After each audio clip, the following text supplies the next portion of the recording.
este tipo de situaciones. Si no perdemos el tiempo en la consulta un momento para explicarle qué es lo que tiene que comer y qué es lo que debe pasar, probablemente esto no va a cambiar, va a estar peor. Nosotros hablamos, los expresamos, todos vamos contentos. Sí, verdad, tiene razón el doctor lo que dijo. Sí, pero nos vamos y ya en la esquina nos sentamos con un sándwich de chancho, una Coca-Cola y se acabó el problema. Y seguimos igual porque verdaderamente esto no cambia. Solo quiero verdaderamente hacer una expresión de este término que se llama epigenética. Y también he robado de la publicación del doctor López Jaramillo, la epigenética. Cuando uno habla de hipófisis, o uno está dando clases de hipófisis, los estudiantes hablan de epigenética. Le dice, los problemas endocrinológicos necesitan un estímulo externo para que altere el DNA. Eso es lo que está pasando en esta enfermedad. Los genes están ahí, los tenemos todos. Pero los estímulos externos, que son la pobreza, la desnutrición o la excesiva alimentación, están conllevando probablemente que la epigenética de esta enfermedad vaya a cambiar y vaya a seguir en aumento desproporcionado. Y probablemente ese 8.5, ese 11.5, ese 7.5, probablemente a la final al 2030 llegue a ser 14.5, 17.5. Muchas gracias.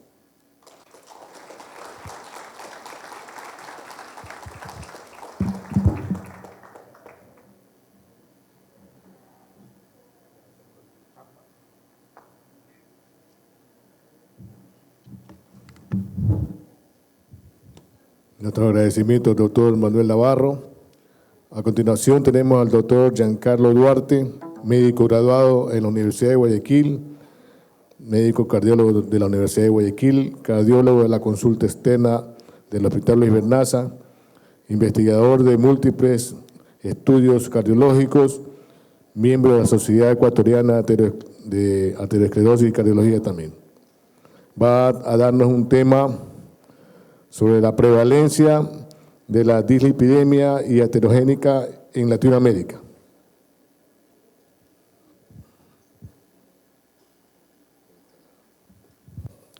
Bien, gracias. En primer lugar, agradecer a los organizadores de este congreso,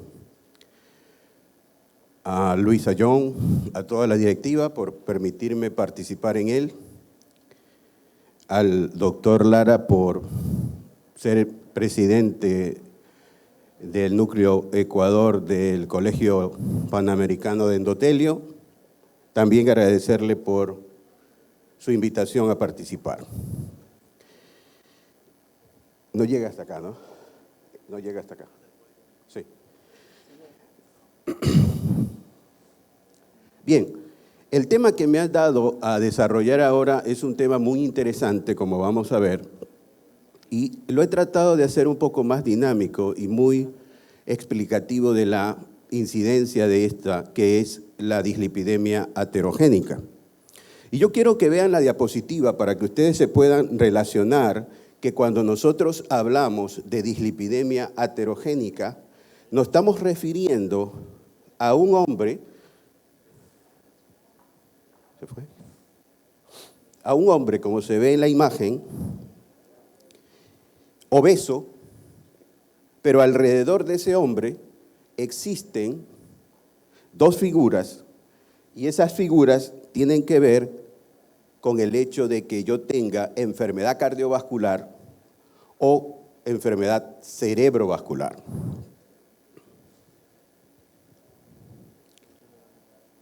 Ok.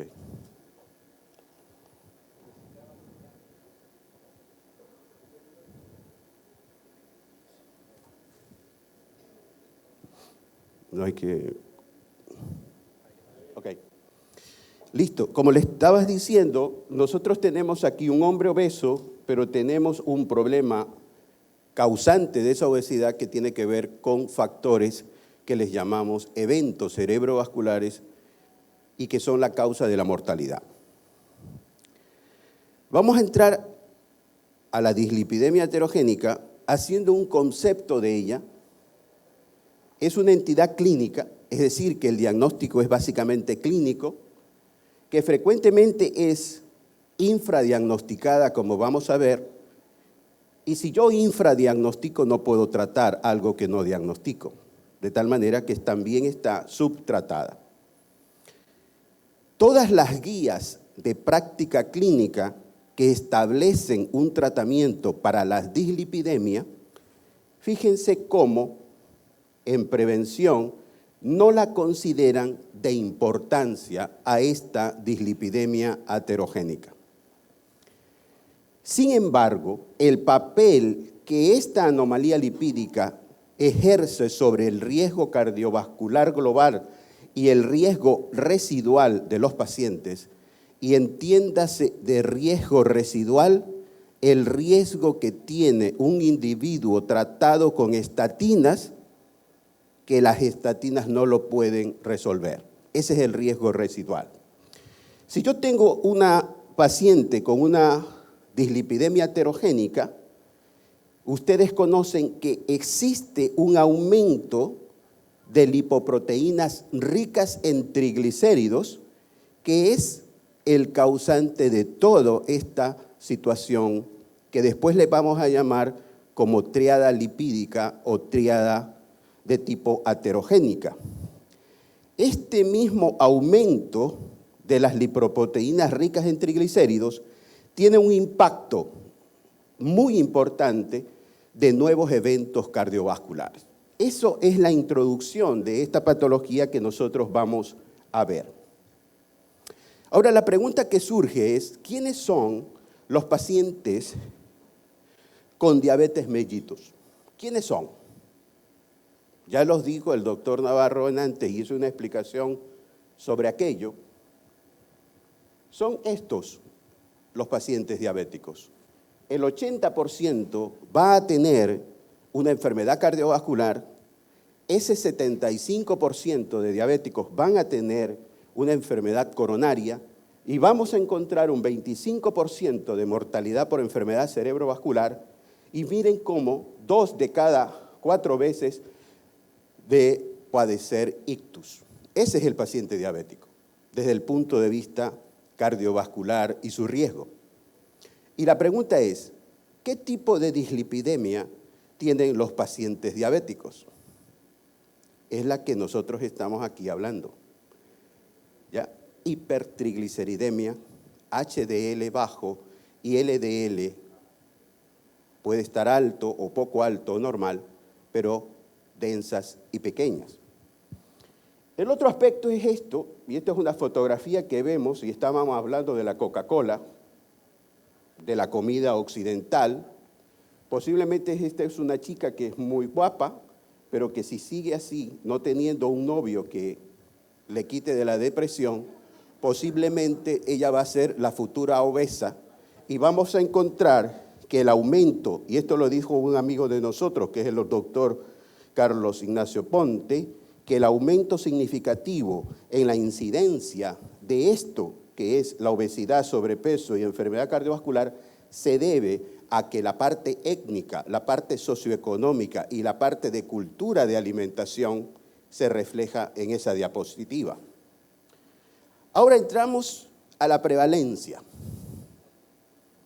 Si nosotros vemos en esta gráfica que la prevalencia de diabetes, que es el que tiene dislipidemia aterogénica, vamos a darnos cuenta que aquí están todos los países, pero me interesa el Ecuador, que casi llega a un 9% de prevalencia de diabetes. Si nosotros hacemos de matemática, podemos hablar que en el Ecuador hay, si yo tengo un 9%, y si establecemos que, de acuerdo a esta cifra, existen 17 millones de personas aquí en el Ecuador, existe en el Ecuador más de 1,5 millones de personas con diabetes.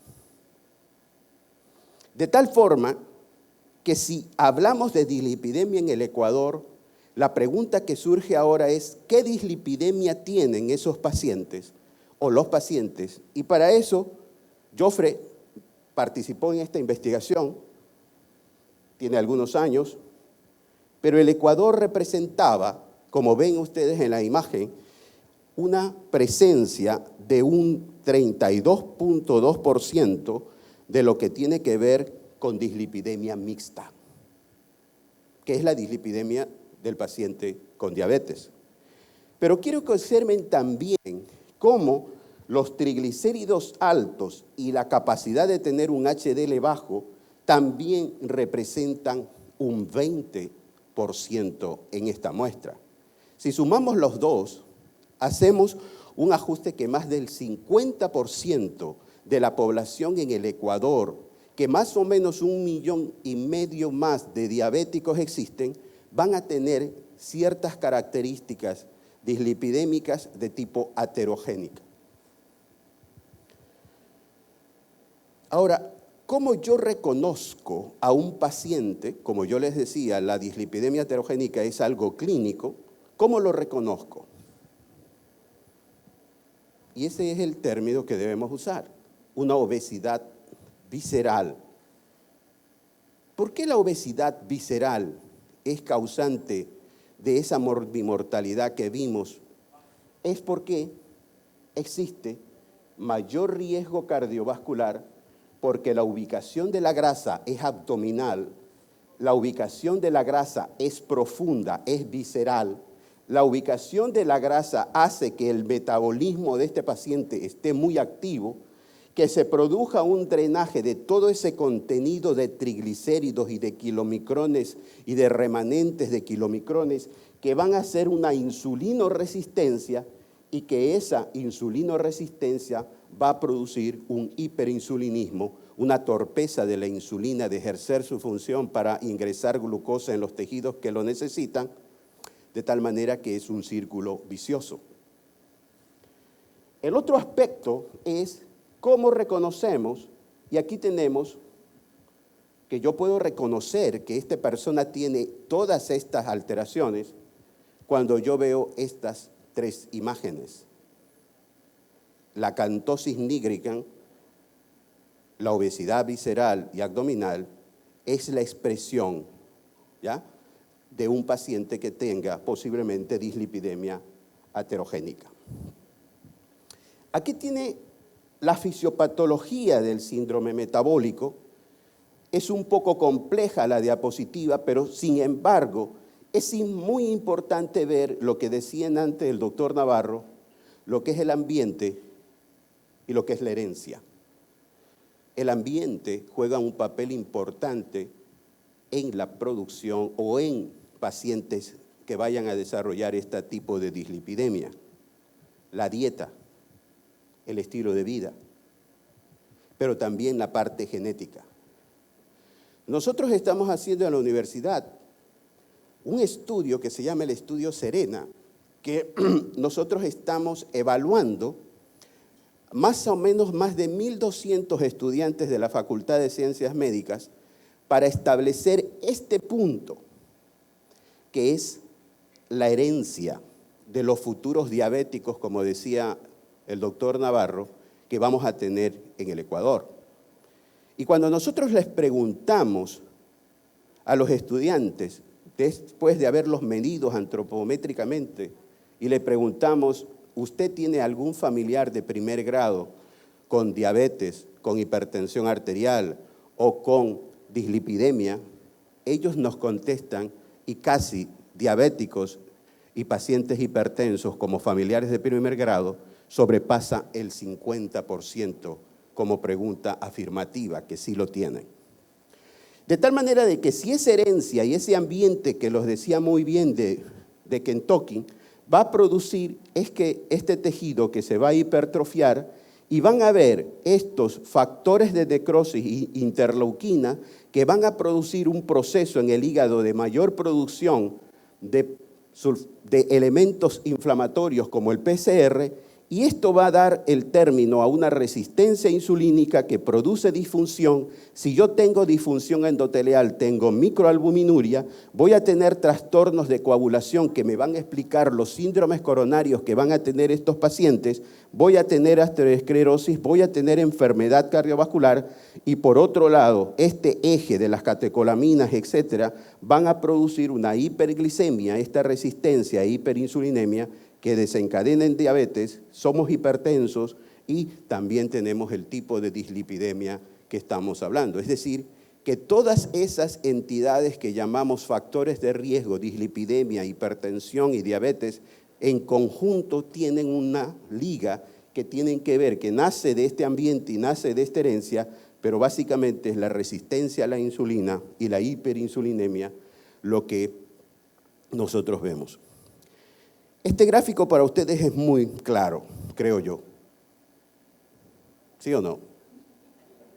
Lo pueden, no lo tengo que ni decir lo que tiene. Pero miren, este es un trabajo de India. Y acuérdense que en las explicaciones previas dijeron que la India iba a poner una cantidad importante de personas con diabetes. Pero fíjense que ellos hacen una línea recta con punta de flecha para esto. ¿Qué entidades o qué situaciones clínicas se acercan a este estatus de diabetes? Si nosotros hacemos un poquito de filtro y le hacemos más filtro, nos quedamos que el índice de masa corporal y la presencia de triglicéridos altos es el camino en los pacientes hindúes para llevarlos a la diabetes, superando a otros elementos que son importantes, pero miren lo que se acerca a este tipo de situaciones. Si eso es así, yo tengo que ver por qué y explicar muy rápido por qué mi paciente tiene dislipidemia aterogénica. Y hemos visto que son 3 los elementos: el HDL bajo, los triglicéridos altos y el LDL normal, poco alto, pero rico en densa y pequeñas las partículas. Para que ustedes comprendan, esta es la tríada aterogénica o lipídica, que tiene que ver con triglicéridos y VLDL, el LDL, que es denso y pequeño, y disminución de las partículas de HDL. Si nosotros vemos esta diapositiva y obsérvese esta diapositiva, miren,